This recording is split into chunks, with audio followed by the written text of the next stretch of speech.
Hey everybody, it's me, Russ. This is the kind of universal way to change a shock absorber on the front of pretty much any vehicle. This is a Jaguar XJ6, but I've done these before. It's just common. This is a common way that most shock absorbers work, so you could use this video for lots of different vehicles.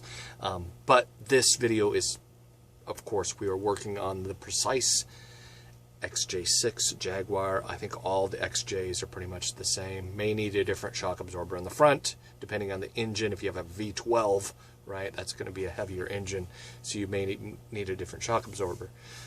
But other than that, here you go. Me and my beloved son, Austin, working on the car together. Father and son repair video. We are doing the shocks on the XJ6 Jaguar of British awesomeness.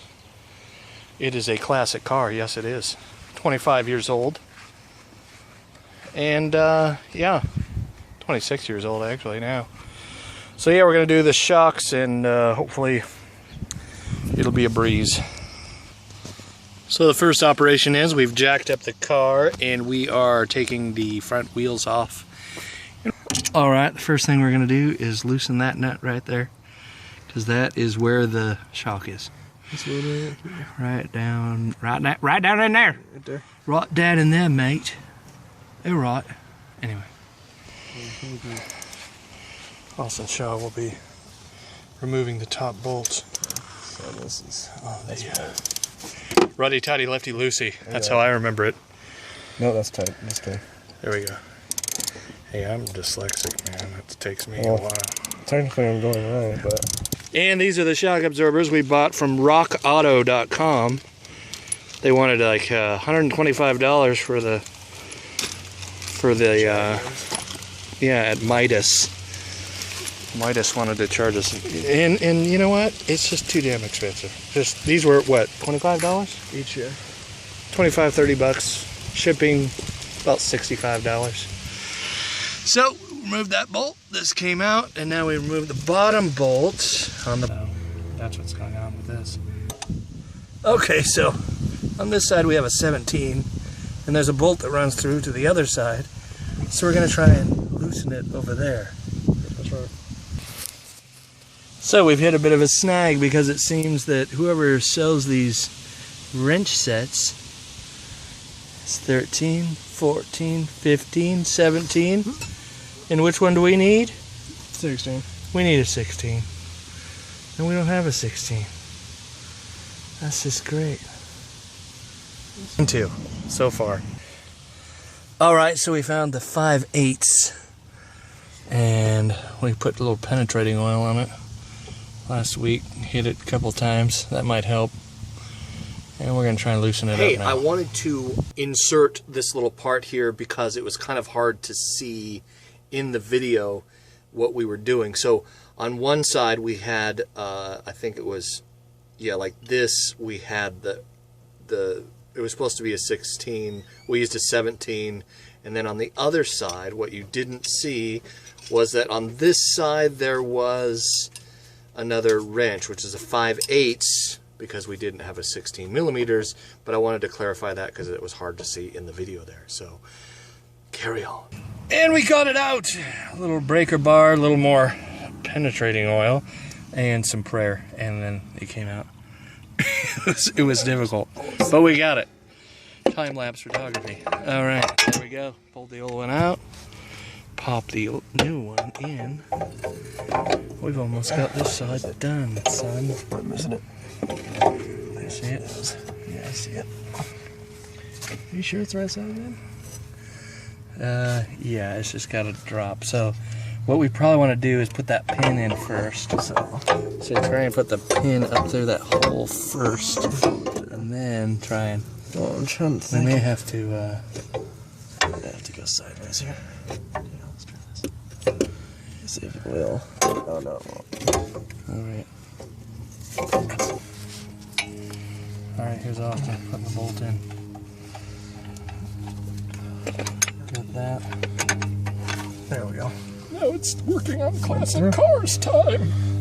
All right, that bolt, that's a nut. Still on the, just stayed in there, frozen in time.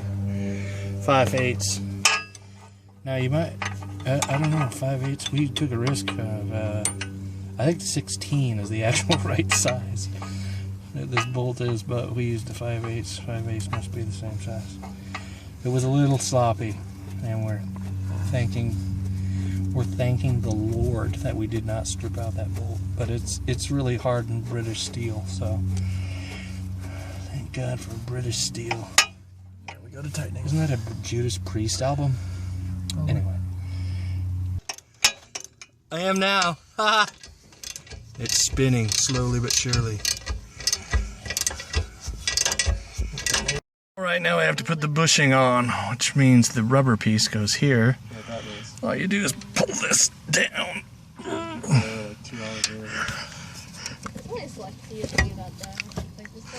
Pull it down, you put the bushing on, then you put the top one on. And like so.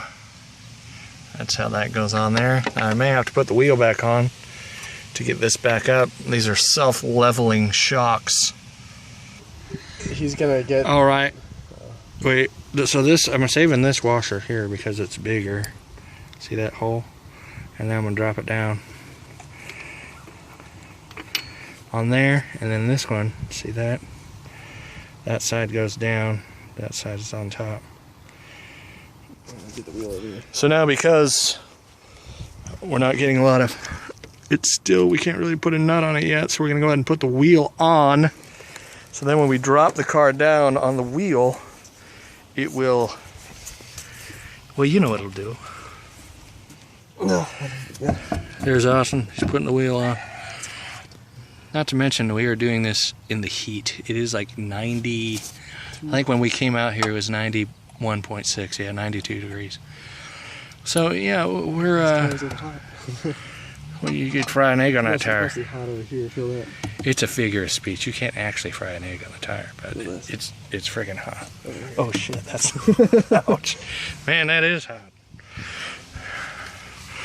All right. So we put the wheel back on, and now these guys. And now we put that on like that. So now the pin popped up through, piece of cake. These are self-leveling shocks, which is nice. And that's how you do it. That's how the cookie crumbles, as they say. As they say. All right, well, Bob's your uncle then. All right, and that's how you put shocks on a Jaguar XJ6. And my son Austin and I did it in the 92-degree heat. In Seattle, this kind of job would have killed the average man, but we are not the average man. We can fix a classic car in summertime. But that will conclude this video, and I hope you had a good time watching it. Now get out there and do it, all right? Don't take your car to a shop and have them do it. Actually, I shouldn't say that.